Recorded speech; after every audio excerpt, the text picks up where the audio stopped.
소중아 나 무한 행복.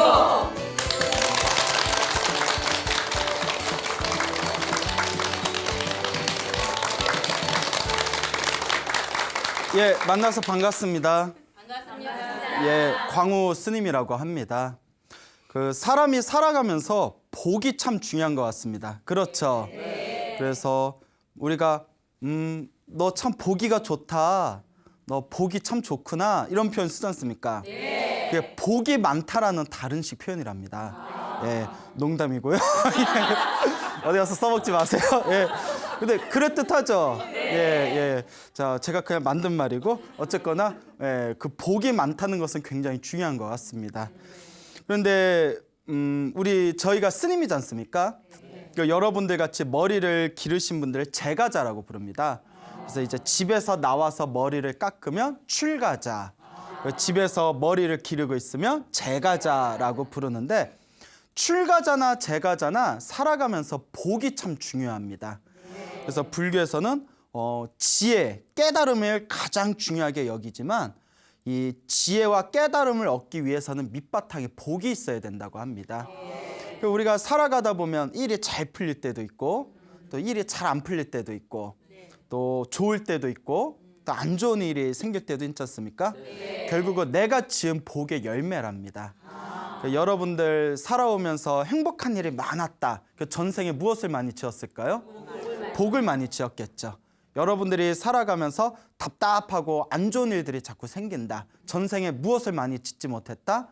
예, 복을 많이 짓지 못하고 업보를 많이 지었구나 라는 표현을 사용하게 됩니다. 그래서 스님들도 수행을 하다 보면 깨달음을 얻기 위해서는 좋은 스승을 만나야 되고 좋은 도반을 만나야 되고 또 좋은 도량이 있어야 됩니다. 그리고 의식주에 끄달리지 않을 수 있도록 그 옆에서 후원해주는 또 신도들이 있어서 오로지 공부에만 몰입하는 그런 복이 있어야 되거든요. 근데 스님들이라고 또 다 이런 복을 타고나는 건 아닙니다. 스님들도 보면 출가자들도 복이 많은 스님이 있고 좀 이번 생에 복을 많이 닦아야 할 스님들도 있죠. 그만큼 우리가 살아가면서 이 복이라는 것은 우리 인생을 살아가는 데 있어 절대 분리할 수 없는 아주 중요한 요소다라고 우리 부처님의 가르침에서도 누누이 그 가르침이 전해지고 있습니다. 오늘은 복이 많았던 스님에 대해서 또 재미난 이야기를 해드릴까 합니다. 부처님 당시에 부처님 10대 제자 중에 지혜제일이라고 불리웠던 사리불 스님이라고 계셨습니다. 사리불 존자라고 있었는데 여러분 다 들어보셨죠? 네. 예, 진짜요? 예, 또 아니요 그러시네요. 예, 부처님 10대 제자 중에 지혜제일이라고 불리우는 이제 사리불 스님이라고 계셨어요. 오늘 들으셨죠? 네. 예, 또 나중에 물어보면 모르더라고요. 이 사리불이라는 스님이 계셨는데 이 사리불 스님께서 어느 날 이렇게 탁발을 나가셨습니다. 원래 스님들은 부처님 당시에 스님들은 하루에 한 번씩 탁발을 나가셨거든요. 점심 때 이제 탁발을 하셨는데 그 사리불 존자가 탁발을 나갔을 때 어느 집을 지나치게 됩니다. 그 집의 집주인의 이름이 마하세나였습니다. 마하세나. 근데 이 마하세나라는 이 집주인이 누군고 하니 이 사리불 스님 아버지의 친한 친구였어요.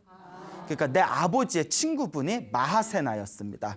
근데 이 마하세나 이분께서 굉장히 착하신 분인데 그리고 그 당시에 카스트 제도에서 계급도 굉장히 높으신 분이었어요. 바라문이었거든요. 바라문.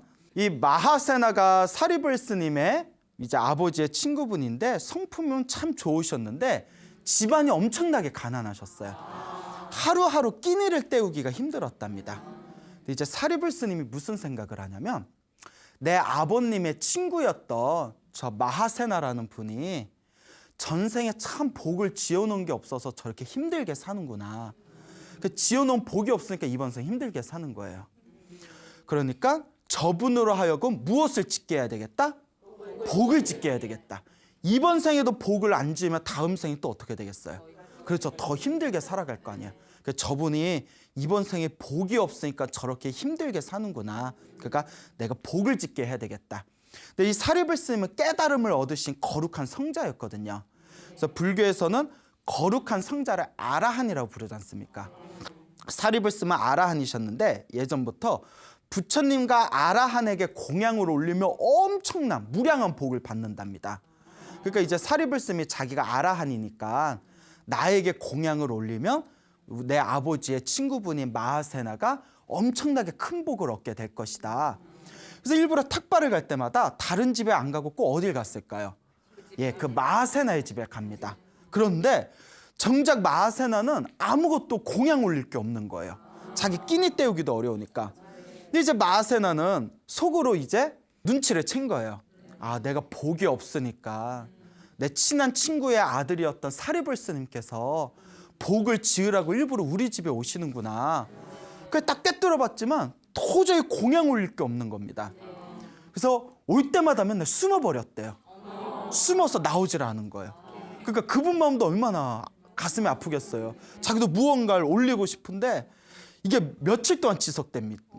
사리불 스님도 이렇게 집에 마하세나 집에 가서 가만히 서 있으면 마하세나는 어떻게 했다고요? 몰래 숨어버리는 거예요. 그러면 우리 같으면 한두 번 그러면 아 여기는 인연이 아닌가 보다 하고 안 갈 텐데 사리불 스님도 좀 고집이 세셨나 봐요.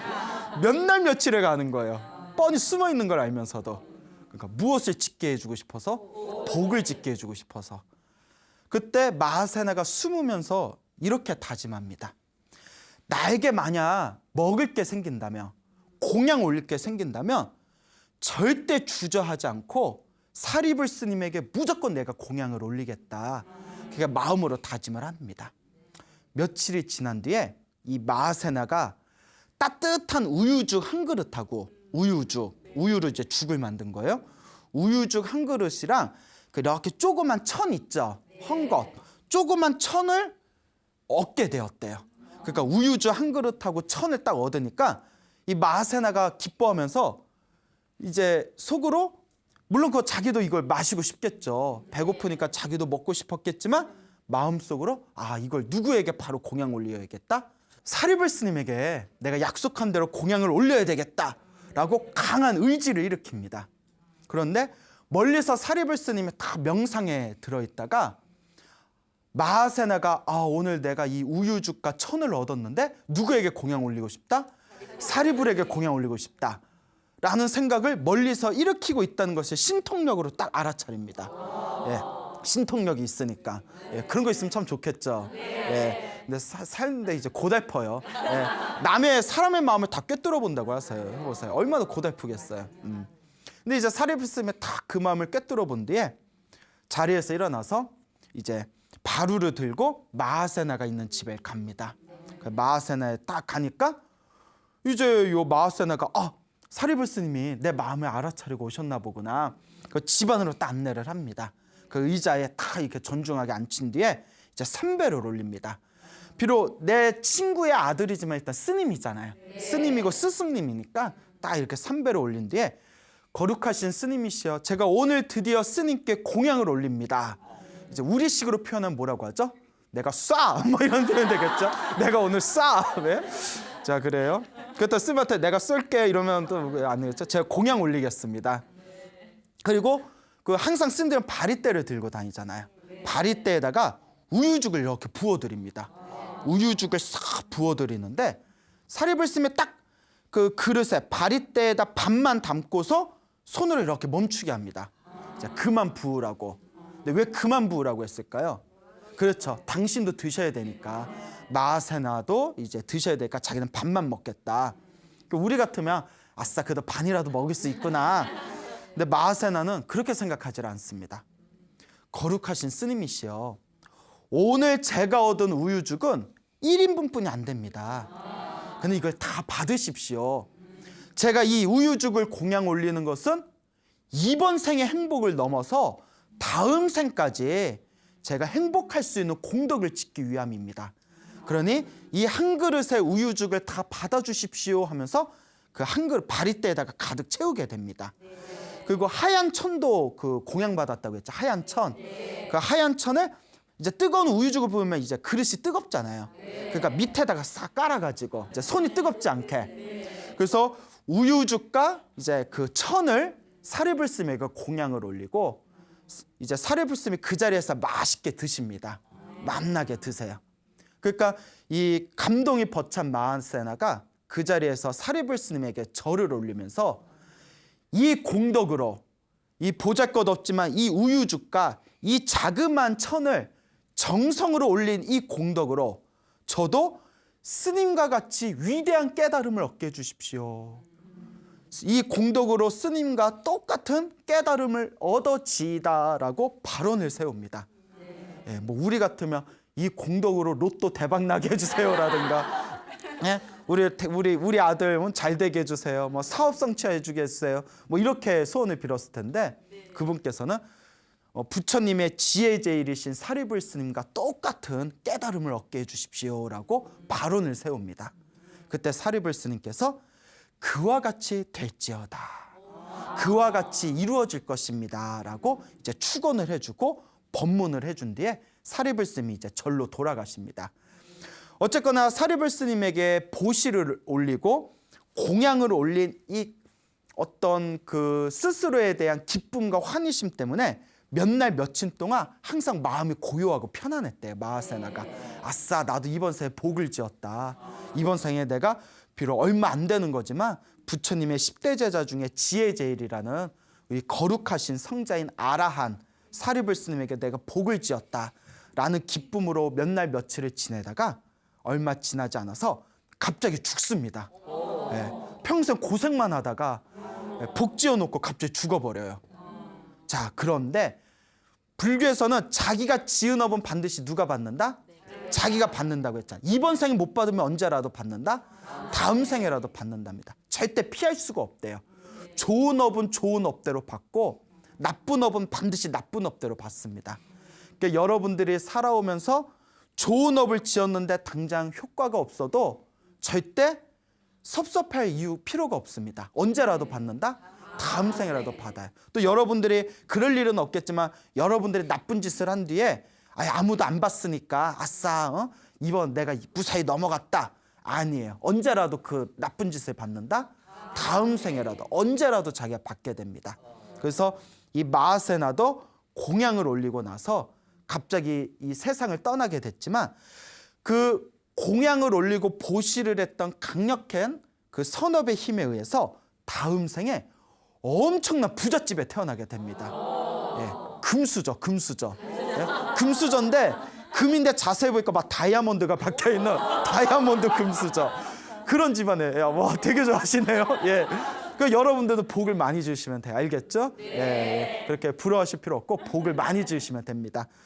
그런데 그 다음 생에 아주 큰 부잣집을 태어났는데 또 그 부잣집이 사리불 스님을 후원하는 신도집이었어요. 그러니까 자기가 사리불 스님에게 정성스럽게 공양 올린 선업의 힘에 의해서 그 인연의 힘에 의해서 다음 생에 사리불 스님을 사리불 존자를 후원하는 엄청난 큰 부잣집에 태어나게 됩니다. 근데 이 어머니가 이제 마하세나가 죽은 뒤에 이제 다음 생에 어머니의 이제 자궁 속에 들어가게 됩니다. 이제 우리가 윤회라고 하죠. 다음 생 이제 새로운 몸을 받게 되는데 아이를 딱 갖자마자 이 엄마가 괜히 이유도 없이 자꾸 사리불 스님을 모셔와서 우유죽을 공양 올리고 싶은 막 자꾸 생각이 드는 거예요. 애를 가졌는데 우리가 보통 애를 가지면 나 떡볶이 먹고 싶다, 뭐 족발 먹고 싶다. 근데 막상 사다 주면 냄새나 이런 거 어떻게 먹어 막 이러잖아요. 예, 너무 잘하나? 예? 예. 아니 오해하지 마세요. 예? TV에서 봤어요. TV에서. 예. 하여튼 그러지 않습니까? 그래서 입덧을 하잖아요. 그런데 이 엄마는 자꾸 입덧이 애를 가지니까 사리불 존자를 모셔서 자꾸 우유죽을 공양 올리고 싶은 열망에 빠지게 됩니다. 왜 그럴까요? 뱃속에 있는 아이가 전생에 사리불 존자에게 우유를 올렸던 그 어떤 선업의 힘에 의해서 그 부잣집의 엄마 뱃속에 이제 잉태가 된 거잖아요.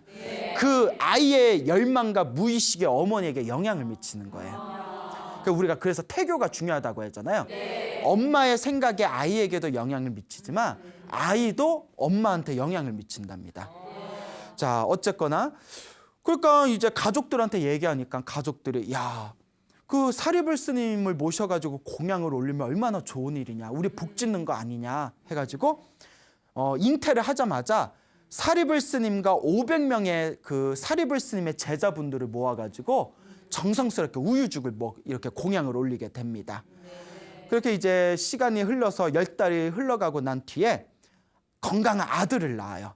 건강한 아들을 낳은 뒤에 이 아들을 낳고 나서 이제 축하 파티를 열게 됩니다. 축하 파티를 열어서 이제 잔치를 여는 거예요. 아들 태어났다고. 그러면서 우리의 스승이신 사리불 스님과 다른 스님들을 모셔가지고 우리 아이가 잘 크게 해달라고 축원 좀 해달라고 부탁드립시다.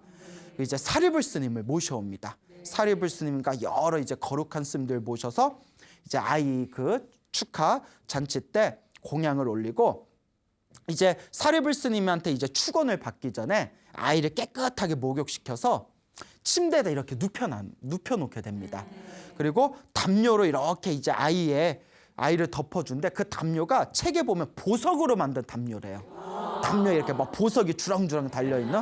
왜 이렇게 부러워요? 예. 부러워요? 예. 나도 여기다가 보석 막 주렁주렁 이렇게. 예. 스님은 액세서리 하면 안 되죠? 예. 뭐 알고 이해하신 거예요? 예. 스님은 이제 몸에 액세서리를 할 수가 없습니다. 예. 그런 법도가 있죠. 하여튼 이제 아이에다 이제 보석 담요를 이렇게 덮어준 뒤에 사리불 스님이 자리에 이래 모셔놓고 공양을 올리고 나서 사리불 스님께서 공양을 마치시고 사람들에게 이제 법문을 해줍니다.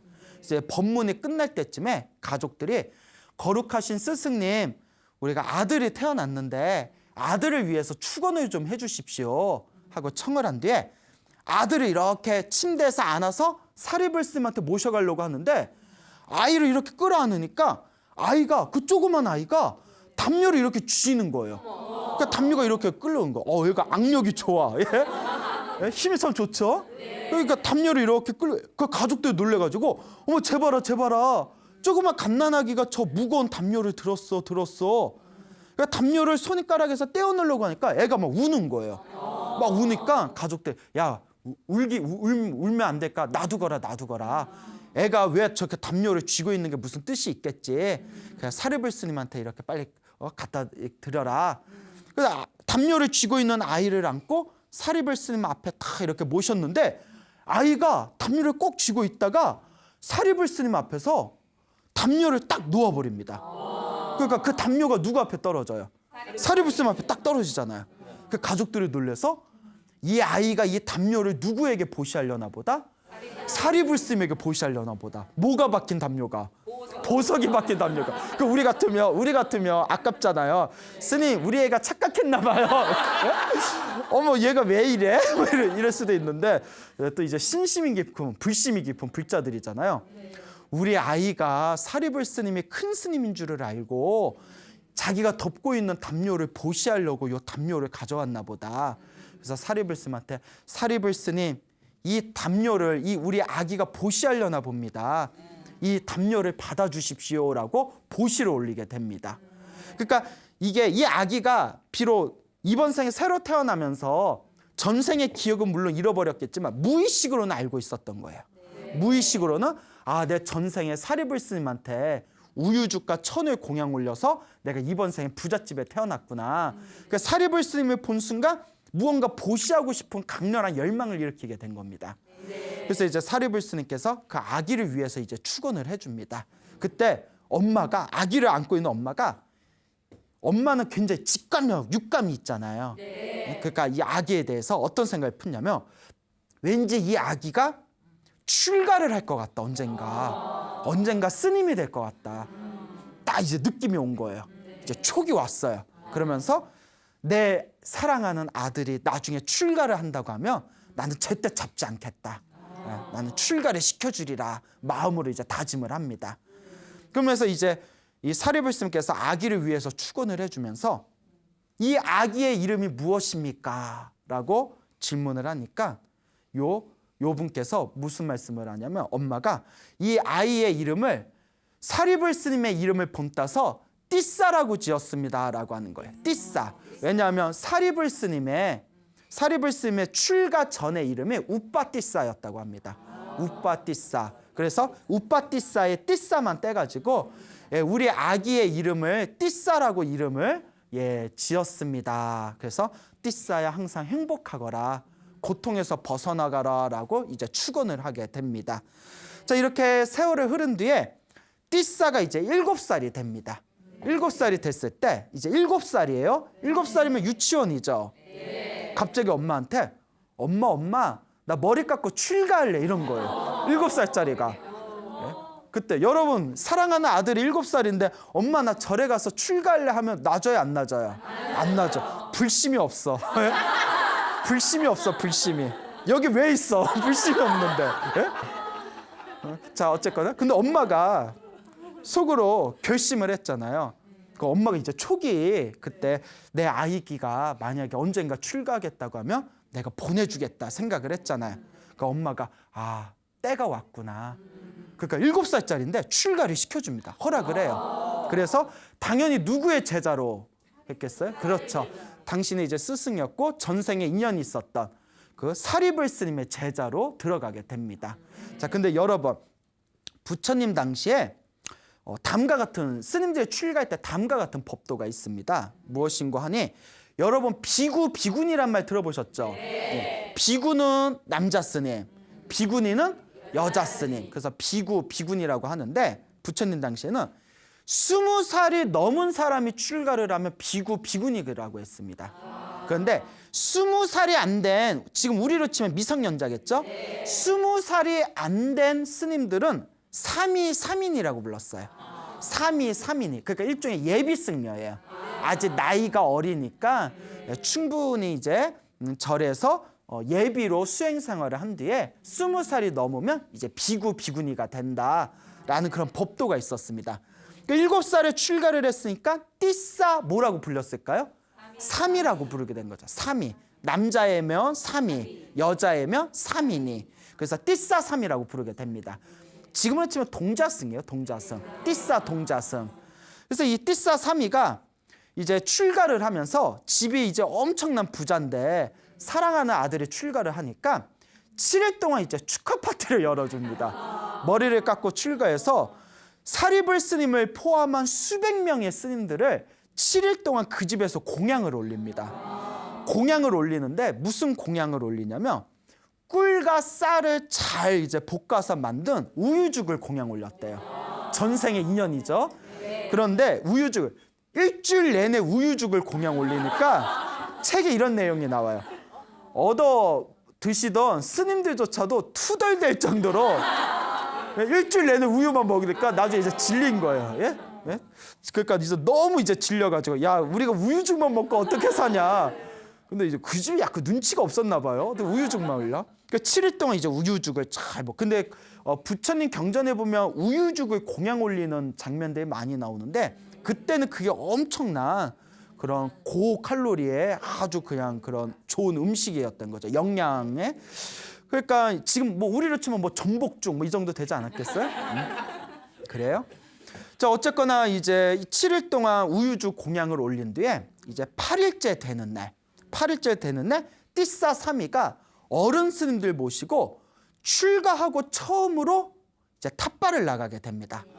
바루를 들고 탑발을 나가는데 이 띠싸 삼이는 전생에 정성스러운 마음으로 사리불 스님에게 우유죽과 그 천을 공양 올렸잖아요. 그 강력한 선업의 힘으로 이번 생에 엄청나게 복이 많게 타고 태어난 거예요. 근데 이런 생각을 할 수가 있을 거예요. 아니 고작 우유죽하고 우유죽 한 그릇 공양 올렸다고 뭐가 그렇게 복이 많아요? 근데 중요한 게 있죠.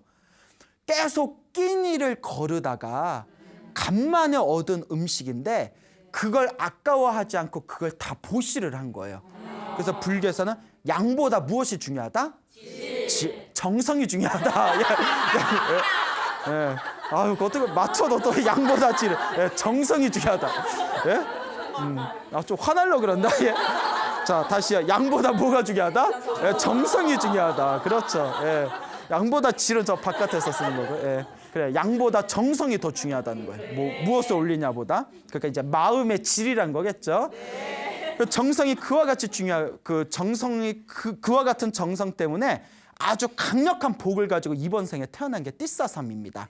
그러니까 첫날에 8일째가 지나고 출가하고 8일째가 지나고 7일 동안 집에서 우유죽을 이렇게 공양받은 뒤에 8일째 딱 탑발을 나갈 때 그 도시에 소문이 쫙 퍼진 거예요. 야, 띠싸 사미께서 출가하고 처음으로 탁발을 나오신단다. 우리가 어떻게 그냥 지나칠 수 있겠냐. 일종의 기념이죠. 우리가 기념으로 거하게 공양을 올리자. 그러니까 우리식으로 말하면 거하게 한번 쏘자. 그래서 이 사람들이 그 1000개의 바루를 준비합니다. 1000개 바루, 처음에 500개의 바리떼를 준비한 뒤에 500개의 바리떼에 밑에 이제 뜨겁지 않게 놓을 수 있는 아주 고급스러운 바리떼 밑받침 깔개 천을 준비합니다. 그러니까 500개의 바루와 500개의 바루 깔개를 준비한 뒤에 500개의 바루마다 아주 진귀한 음식을 담아가지고 500개의 바루가 담겨져 있는 그 음식을 누구에게 공양 올렸을까요? 띠싸사미에게 공양을 올립니다. 띠싸사미에게. 그러니까 첫날에 500개의 바리떼와 500개의 바리떼의 밑에 깔개 천과 그거 엄청난 진귀한 음식들을 500개를 얻게 된 겁니다. 그 이제 스님들한테 다 나눠줬대요. 그 다음 날도 또 갔는데 똑같이 500개의 바리떼와 500개 바리떼 밑에다 까는 깔개 고급 천과 그 다음에 진귀한 음식들을 담아서 또 공양을 올렸답니다. 그 이틀 동안 몇 개를 얻은 거예요? 1000개를 얻었죠. 그래서 이틀 동안 1000명의 스님들한테 다 나눠드렸다고 합니다. 그 소문이 확 퍼진 거예요. 야, 그 당시에는 스님들 바리떼도 귀했을 거 아니에요. 야, 정말 띠싸사미는 복이 많은 스님이구나. 정말 저 스님은 전생에 무슨 복을 많이 쳤길래 7살 저 어린 나이에 어떻게 출가하고 이틀 만에 1000개의 바리떼와 1000개의 바리떼 밑에 까는 고급 깔개천을 얻고 저렇게 진귀한 음식을 얻었을까 하고 엄청나게 이제 소문이 퍼지게 됩니다. 근데 이제 어느 날이었대요. 이렇게 띠싸사미가 이제 늦은 저녁에 절을 이렇게 왔다 갔다 하는데 스님들끼리 옹기종기 모여서 이렇게 날씨가 추워서 불을 쐬고 있더래요. 불을 이렇게 쐬고 있는 그 스님들을 보고 띠싸사미가 스님, 선배 스님들이잖아요. 스님, 왜 방에서 편하게 쉬시지 않고 왜 이렇게 밖에 옹기종기 모여서 앉아 계십니까? 하니까 스님들께서 추워서 방에서 잠을 잘 수가 없구나. 그래서 불을 쬐고 있다. 그 띠싸사미가 추우면 뜨끈한 담요 덮고 주무시면 되지. 왜 이러고 있습니까? 하니까 스님들이 띠싸여, 그대는 전생에 복이 많아가지고 담요가 충분하게 많겠지만 우리는 담요가 없다. 그러니 너와 네 입장에서 우리를 생각하면 되겠느냐. 그러니까 이제 그 스님들은 담요를 못 구했나 봐요. 그러니까 띠싸사미가 그러면 스님들의 담요를 제가 구해다 드리겠습니다. 담요가 필요하신 분들은 내일 아침 저를 따라오십시오 이러는 거예요. 그러니까 7살짜리가 당돌하게 그렇게 얘기하니까 7살짜리가 뭐지? 응? 그래서 그 다음날 아침에 이제 소문이 퍼져가지고 스님들이 담요가 있는 스님이건 없는 스님이건 제가 어떻게 하나 보자 하고 1000명의 스님들이 따라왔대요. 너 한번 어떻게 얻으려는지 그렇게 큰 소리 쳤는지 한번 보자. 또 7살짜리가 따라 나오라고 더 따라 나간 것도 좀. 예? 7살 된 띠싸사미가 다 성에 들어가서 아무것도 안 하고 지나가는 약간 조금 돈 있어 보이는 신도가 지나가면 그 붙들고 우리 스님이 담요 필요한데 담요 좀 주십시오 이러더래요. 그 줄까요 안 줄까요? 여러분 하면 아무 스님이 지나가는데 담요 좀 주세요 하면 주겠어요? 네. 오늘 저 좀 주세요. 뭐야? 그게 쉽게 안 되죠. 예. 담요 달라고 어떻게 그냥 휙 주겠어요? 자, 그런데 책에 이렇게 나옵니다. 전생에 너무나 큰 복을 줬기 때문에 복 있는 사람들은 모든 사람들이 좋아하고 사랑한다는 거예요. 무슨 말인지 알겠죠? 복 있는 사람들은 모든 사람들이 좋아하고 사랑하기 때문에 이 띠싸사미가 달라고 할 때마다 담요를 준다 안 준다? 준다. 괜히 이유 없이 띠싸를 보면 기분이 좋아지는 거예요. 뭐가 있기 때문에? 그러니까 복이 중요한 거예요. 여러분들 주변에 보면 괜히 얼굴만 봐도 괜히 뭐 떡이라도 하나 더 주고 싶고 얼굴이라도 한번 더 쓰다듬어 주고 싶은 사람 있어요 없어요? 그렇다고 함부로 만지면 큰일 나요. 그런 사람이 있지 않습니까? 그러니까 복이 있어서 그런 겁니다. 그러니까 띠싸는 전생에 타고난 복이 너무나 크기 때문에 사람들마다 저 담요 좀 주세요, 담요 좀 주세요 할 때마다 기쁜 마음이 일어나면서 묻지도 않고 따지지도 않고 무조건 담요를 줬대요. 그렇게 쌓인 게 몇 장이 됐다? 1000장이 됐답니다. 그래서 1000장의 담요를 1000명의 비구슴들에게 다 나눠드렸다라는 일화가 전해지고 있습니다. 그래서 야, 저 띠쌌으면 정말 복이 많구나. 저렇게 어린 나이에 다른 쌤들은 담요 하나 얻기도 힘든데 어떻게 하루낮 하룻밤 안에 1000장의 담요를 얻어가다가 쌤들한테 다 나눠줄 수 있단 말인가. 그러니까 뭐가 있어야 된다? 복이 있어야 돼요. 우리 주변에 보면 열심히 정말 밤새워가면서 열심히 장사하고 사업했는데도 일이 잘 안 풀리는 분들이 있어요. 근데 어떤 분들은 놀면서 사업하다가 머리에 뭐가 번쩍해가지고 그거 그냥 사업 아이템으로 썼는데 뭐 세계적인 대박 그룹 되고 그런 경우 있잖아요. 뭐가 있고 뭐가 없고의 차이다? 복입니다. 복. 여러분 복이 많은 것 같아요? 적은 것 같아요? 예, 많아. 그래요? 아우 좋다. 예, 복도 많고. 예, 그래요. 자, 어쨌거나 이와 같이 이제 복이 많은 띠싸 사미 스님이 집안이 워낙 큰 부유한 집안이고 친척들도 다 잘 나가는 집안이에요. 다 잘 나가는 집안이다 보니까 또 항상 사랑받는 존재잖아요. 그러니까 자꾸 친척들이 찾아오는 거예요. 아, 우리 7살 된 나이 어린 띠싸 스님이 어떻게 절에서 힘들지는 않나, 필요한 건 없나, 맨날 가서 뭐 휴대폰 바꿔줄까, 뭐 이번에 뭐 새로 나왔는데 뭐 예를 들어서 뭐 그러면서 자꾸 찾아오니까 이제 이 어린 나이지만 이 전생의 어떤 또 복과 지혜를 갖춘 이 아이였기 때문에 이 띠싸사미가 내가 수행하려고 출가를 했는데 친척들이 자꾸 찾아와서 내가 수행하기가 힘들구나. 내가 이러려고 내가 출가했나. 그러니 내가 산에 깊숙이 들어가서 수행에 몰입해야 되겠다. 몇 살짜리가? 7살짜리가. 그래서 부처님과 자신의 스승이신 사리불 스님의 허락을 받고 인사를 올린 뒤에 이제 숲속에 들어가게 됩니다.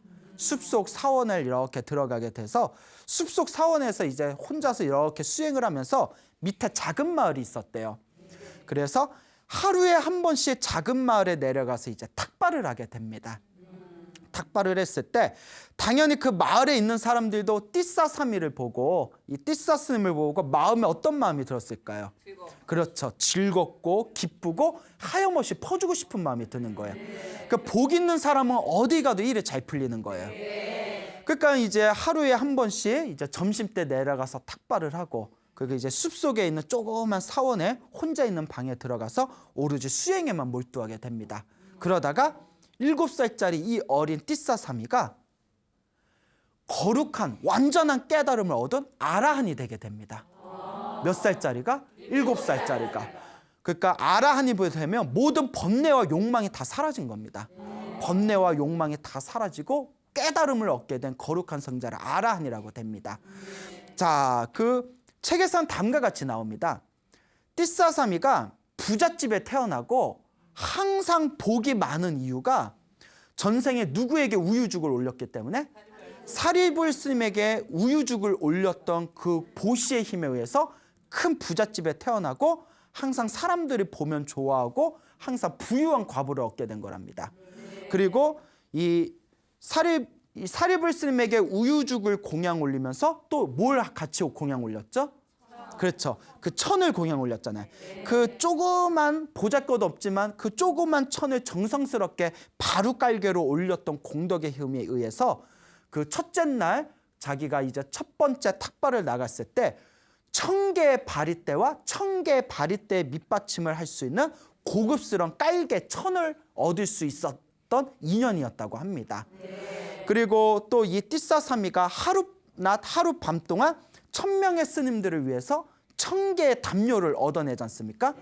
1000개의 담요를 그렇게 쉽게 얻을 수 있었던 힘도 어떤 인연이 있었을까요? 기억나세요? 웃느라고 다 잊어먹었구나. 아기였을 때 이제 기억나시죠? 사리불 스님한테 축원해달라고 했을 때 자기가 가지고 있던 보석 담요를 꼭 줬다가 사리불 스님 앞에다 보시한다고 툭 떨어뜨렸잖아요. 그 갓난아기였을 때 순수한 마음으로 보시했던 그 강력한 힘에 의해서 1000개의 담요도 수월하게 보시받을 수 있었던 거라고 합니다. 그리고 7살이라는 어린 나이임에도 불구하고 머리를 깎고 출가하겠다고 서원을 세우고 그리고 7살의 어린 나이에 완전한 깨달음을 얻을 수 있었던, 아란이 될 수 있었던 그 힘도 여러분 기억나세요? 공양을 올리면서 뭐라고 발언했죠? 전생에? 저도 사리불 스님과 똑같은 깨달음을 얻어지이다. 이 우유죽과 이 천을 공양 올린 이 공덕의 힘으로 저도 사리불 스님과 똑같은 깨달음을 얻게 하소서라고 원력을 세웠기 때문에 그 원력과 공덕의 힘에 의해서 어린 나이에도 깨달음을 얻을 수 있었다고 합니다. 그러니까 이 띠사사미의 이야기를 통해서 우리가 판단할 수 있는 게 우리 앞에 펼쳐진 모든 어떤 상황들이 다 언제 지은 업보의 결과들이다? 전생, 과거에 지었던 업보의 결과들이라는 거예요. 여러분들 앞에 펼쳐진 좋은 일이건 여러분들 앞에 펼쳐진 나쁜 일이건 여러분들의 행복과 불행 그 모든 게 다 여러분들이 기억이 나든 기억이 나지 않든 전생에 지었던 업보의 결과입니다. 그렇기 때문에 우리 불교에서 가장 중요한 우리 팔만대장경의 밑바탕이 되는 가장 중요한 사상이 바로 인과 업보 사상입니다. 내가 지은 업은 반드시 누가 받는다? 내가 받는다는 것이고 이 띠사사미도 전생에 마하세나였을 때 사리불 스님에게 우유죽을 공양 올리고 그리고 그 깔개 천을 공양 올리고 그리고 정성스러운 마음으로 공양 올리면서 이 공양의 힘으로 저도 위대한 사리불 스님과 같이 위대한 아라한의 깨달음, 똑같은 깨달음을 얻게 하소서라는 그 원력의 씨앗이 열매를 맺은 게 바로 현재 띠사사미의 모습이다라는 것을 우리 불자들이 명심하고 또 명심해야 됩니다. 자, 어쨌거나 이제 이 띠사사미가 그 숲속의 사원에서 열심히 수행을 한 뒤에 결국은 이제 깨달음을 얻게 됩니다. 그 완전한 깨달음을 얻어서 아라한이 되었을 때 어느 날 사리불이 부처님께 찾아가서 다음과 같이 이제 여쭙니다. 거룩하신 세존이시여, 띠사사미가 이 사원을 벗어나서 혼자 숲속에 들어간 지 꽤 시간이 지났습니다. 제가 한번 찾아가 볼까 합니다. 라고 부처님께 허락을 받은 뒤에 이제 이 사리불 스님께서 띠사사미를 찾아가겠다는 소문이 퍼지니까 사리불 스님 외에 80명의 거룩한 스승들, 큰 스님들께서 그럼 나도 갑시다 하더니 각각 80명의 스님들께서 500명의 제자들을 이끌고 띠사사미가 있는 그 숲속을 가게 됩니다. 그러니까 그 밑에 있는 마을에서 난리가 난 거죠. 야, 우리 스님을 보려고, 우리 저 어린 띠사사미 스님을 보려고 저렇게 부처님의 위대한 제자분들 80명의 그 각각 한 명씩의 500명의 제자들이 이렇게 찾아왔구나. 그래서 이제 마을에서는 이제 대대적인 이제 그 잔치를 벌이게 됩니다.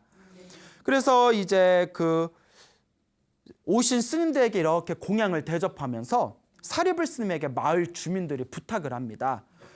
사리불 스님이시여, 저희들이 한 번도 법문을 듣지 못했습니다.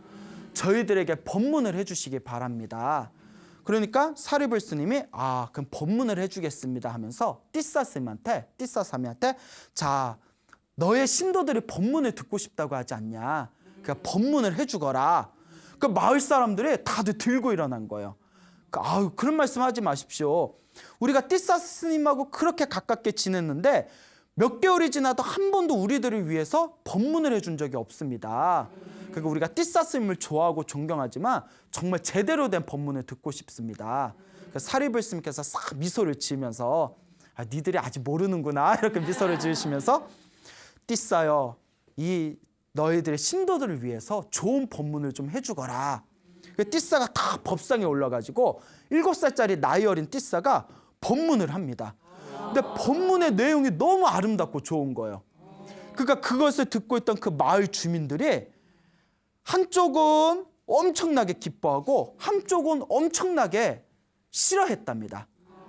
좋아하는 사람들은 저렇게 나이도 어린 스님이 저렇게 법문도 잘하다니 우리가 저런 스님을 만난 건 우리 복이다 하고 기뻐했고, 싫어하던 신도들은 저렇게 법문을 잘하면서 어떻게 여태껏 법문 한마디 안 하냐, 못됐어 이렇게 이제 싫어했답니다. 근데 이제 멀리서 멀리 계신 부처님이 다 그 상황을 신통력으로 다 꿰뚫어 보시고 깨달음을 얻은 아라한인 티사사미한테 나쁜 마음을 품으면 저 사람들은 죽어서 지옥에 떨어질 것이다. 그러니까 가서 내가 저들을 제도해야 되겠다. 그거 신통력으로 부처님이 뿅 하고 그 자리에 딱 나타나시게 됩니다. 그러니까 마을 사람들이 놀라면서 부처님이 나타나셨다, 부처님이 나타나셨다. 뭐 웬일이야, 웬일이야, 뭐 이러면서 와, 이번 생 이렇게 부처님과 위대한 80명의 큰 스님들과 이렇게 수많은 그 큰 스님들의 제자분들을 한 번에 볼 수 있다니 이번 생에 우리 큰 영광이다, 영광이다 했을 때 부처님께서 그 신도들에게 다음과 같이 얘기합니다. 이번 생에 부처님과 80분의 큰 스님들과 이렇게 수많은 제자들을 볼 수 있는 건 엄청나게 큰 행운이다. 이런 큰 행운은 오직 띠싸 스님 덕분에 일어난 일이다. 부처님을 포함해서 이 모든 스님들이 띠싸사미를 보기 위해서 이 작은 마을에 나타난 것이다. 그러니 그대들은 띠싸사미 스님을 만난 것을 행운으로 여겨라 라고 법문을 하니까 그 자리에서 아까 기뻐했던 사람이나 감정이 상했던 신도들조차도 다들 좋아라 하면서 아, 띠싸스님을 만난 건 우리의 큰 복이었구나. 띠싸스님을 만난 건 우리의 큰 행운이었구나 하면서 감정이 좋지 못했던 신도들까지 마음이 다 풀어졌다고 합니다. 자, 이와 같이 이제 모든 마을에서의 잔치가 다 끝나고 나서 부처님과 사리불과 다른 큰 스님들과 제자분들이 사원으로 돌아가시게 됩니다. 그리고 이제 사원으로 돌아오고 난 뒤에도 겨우 7살뿐이 안 된 이 띠싸사미의 어떤 위대한 지혜와 그리고 뛰어난 복에 대해서 모두가 다 함께 찬탄하고 칭찬했다라는 그런 아름다운 일화가 지금까지 부처님의 경전을 통해서 내려오고 있습니다. 여러분, 이와 같이 굉장히 복이 많은 띠싸사미도 그 복을 누군가가 밖에서 준 것이 아닙니다. 누가 얻은 거죠? 자기 자신이, 본인이 자기가 지은 선업, 자기가 지은 공덕, 자기가 지은 복대로 자기가 얻은 것입니다. 그러니까 우리도 이런 띠싸사미를 그냥 부러워할 것만이 아니라 우리 주변에 소위 잘 나가는 사람들을 부러워할 것만이 아니라 아, 저 사람들은 전생에 복을 많이 지었나 보다. 그러니까 나도 이번 생에 무엇을 많이 지어야 되겠다? 복을 많이 지어야 되겠다라는 마음으로 스스로의 마음을 잘 다스리면서 작은 복이라도 꾸준히 짓고 마음을 잘 수행하신다면 여러분들 삶에 행복의 열매를 무럭무럭 키워나가게 되실 것입니다. 알겠죠? 네. 자, 여러분 행복해지고 싶습니까? 네. 행복한 삶을 창조하고 싶습니까? 네. 복을 지으십시오. 선업을 지으십시오. 공덕을 쌓으십시오. 복과 선업과 공덕의 힘이 여러분들을 진정한 행복의 길로 이끌어 줄 것입니다. 여기서 마치겠습니다. 소중한 나 무한 행복.